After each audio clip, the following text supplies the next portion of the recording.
નમસ્કાર, આધ્યાત્મિક મહાશક્તિમાં હું મોનાલી સોની આપ સૌનું સ્વાગત કરું છું।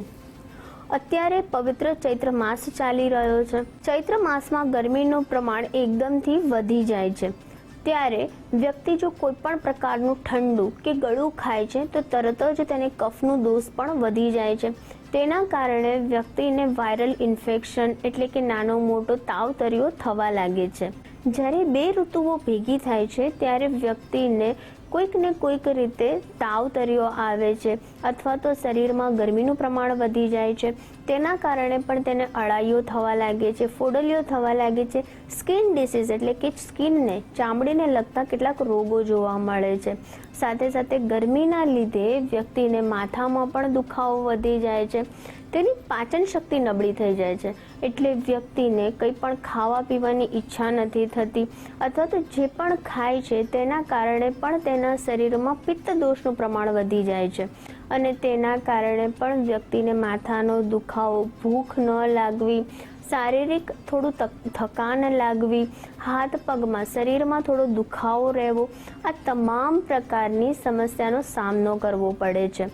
ત્યારે એવું કહી શકાય કે આ એક જ મહિનો, ચૈત્ર મહિનો એવો મહિનો છે કે એમાં જો તમે લીમડાનું સેવન કરો છો, લીમડાના પાનનો રસ પીવો છો, લીમડાના જે ફૂલ જે છે તેને તમે તેનું પાણી બનાવીને પીવો છો, તો પણ આખા વર્ષ દરમિયાન જે આ ઋતુઓના ફેરફાર થાય છે તેના કારણે જે તાવ તર્યો આવે છે તે તમામ પ્રકારની શારીરિક તકલીફો તમારી દૂર થાય છે। લીમડો જે છે તેને એવું કહી શકાય છે કે તે વિશ્વનું કલ્પવૃક્ષ છે, એટલે કે લીમડાના લીધે તે ઔષધિઓનું ભરપૂર પ્રમાણમાં મિશ્રણ છે। લીમડો જે ઘરમાં હોય છે ત્યાં આગળ પણ તેને ખૂબ જ શુભ માનવામાં આવે છે અને સાથે સાથે લીમડાના પાનનું સેવન, લીમડાના ફૂલોનું સેવન કરવાથી પણ વ્યક્તિને તમામ પ્રકારના રોગોમાં રાહત મળે છે। પહેલાંના જમાનામાં લોકો ઓછા બીમાર પડતા હતા, તેનું કારણ પણ તે જ હતું કે ત્યારે વૃક્ષોનું પ્રમાણ ખૂબ જ વધારે હતું। ઠેર ઠેર લીમડાના ઝાડ હતા અને લીમડાના પાનનો રસ બનાવીને જ્યારે પણ કોઈ વ્યક્તિને તાવ તર્યો આવતો હતો ત્યારે તેને પીવડાવવામાં આવતો હતો। આ રસથી તે વ્યક્તિના ત્રિદોષ શાંત થતા હતા। ત્રિદોષ એટલે કે વાત, પિત્ત અને કફ, જે ઋતુઓના ફેરફારને કારણે વ્યક્તિના જે શરીર છે તેનું સંતુલન ખોરવાય છે, તેના સ્વાદ છે, તેની ખાવાની જે સ્ટાઇલ છે તેમાં જો ફેરફારો થાય છે તો પણ વ્યક્તિને આ ત્રિદોષમાં કોઈક ને કોઈક અસંતુલિત થવા લાગે છે, જેના કારણે વ્યક્તિને રોગોનો પ્રભાવ વધી જાય છે। જ્યારે ચૈત્ર મહિનો જે છે તેમાં નવરાત્રિ પણ આવે છે, ચૈત્રી નવરાત્રિ, અને ચૈત્ર મહિનાનો જે એકમનો દિવસ છે તેને ગુડી પડવા તરીકે પણ ઓળખવામાં આવે છે।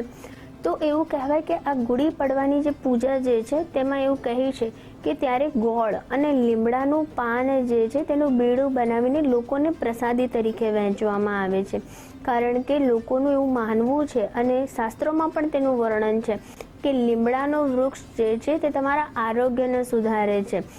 લીમડો જે છે તે સ્વાદમાં ભલે કડવો હોય પરંતુ તેના ગુણ તો ખૂબ જ વધારે છે। લીમડાના પાન જે છે તે કડવા પરંતુ ગુણોમાં તે મધ મીઠા જેવા હોય છે, માટે લીમડાને ગોળનું જે છે તેની સાથે બીડું બનાવીને લોકોમાં પ્રસાદી તરીકે વહેંચવામાં આવે છે, જેથી લીમડો તેમને સ્વાદમાં કડવો ઓછો લાગે અને લીમડાના પાનના સેવનથી તેમના રોગો પણ દૂર થાય। ચૈત્ર મહિનાની લોકો વાહ જોતા હોય છે, કારણ કે ચૈત્ર મહિનામાં લીમડાનું જે વૃક્ષ છે તેની ઉપર પણ તેના ફૂલો આવતા હોય છે અને આ ફૂલો ચૈત્ર માસમાં આવતા હોવાથી અને તેનું સેવન કરવાનું પણ ખૂબ જ આરોગ્યપ્રદ માનવામાં આવ્યું છે।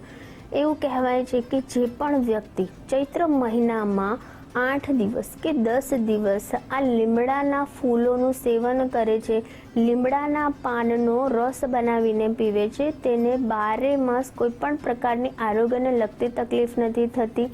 એવું કહેવાય કે લીમડાને એક સંજીવની બુટી તરીકે ઓળખવામાં આવે છે। એવું કહેવામાં આવે છે કે માતા શીતળાને પણ લીમડાનું વૃક્ષ ખૂબ જ પ્રિય છે। જ્યાં આગળ લીમડાનું વૃક્ષ હોય છે ત્યાં આગળ માતા શીતળાનો પણ વાસ હોય છે।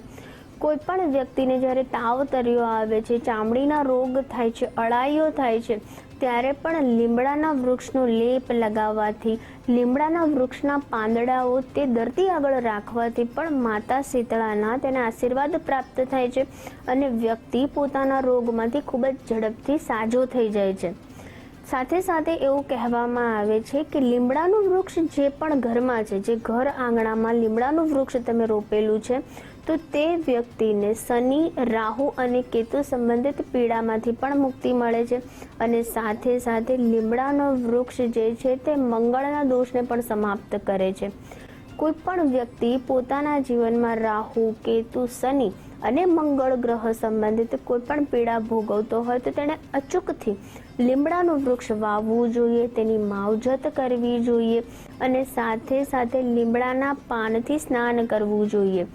આ પ્રકારનો ઉપાય કરવાથી વ્યક્તિને સાડાસાતી, રાહુ, કેતુનો કોઈ પણ એવી ગંભીર દોષ છે, મંગળનો કોઈ પણ એવો ગંભીર દોષ છે, તેમાં પણ ખૂબ જ ઝડપથી રાહત પ્રાપ્ત થાય છે. સાથે સાથે એવું કહેવાય કે ઘણીવાર વ્યક્તિને નજર દોષ થઈ જાય છે. વ્યક્તિને એવી નજર લાગે છે કે કોઈ પણ ઉપાય કરવા છતાં તે નજરનો દોષ દૂર નથી થતો. ત્યારે લીમડાના પાનનો ઉપયોગ કરીને ચોક્કસથી તમે નજર દોષનો પ્રભાવ દૂર કરી શકો છો. તમારે લીમડાની એક ડાળ લઈ લેવાની છે. આ ડાળ જે પણ દર્દી છે, જેને નજર દોષ લાગ્યો છે, તે વ્યક્તિના માથા ઉપરથી 7 વાર ઉતારવાની છે અને ત્યારબાદ આ ડાળને તમે કોઈ પણ બહાર 4 રસ્તા ઉપર ફેંકી દો છો તો પણ આ વ્યક્તિનો નજરનો દોષનો પ્રભાવ સમાપ્ત થઈ જાય છે.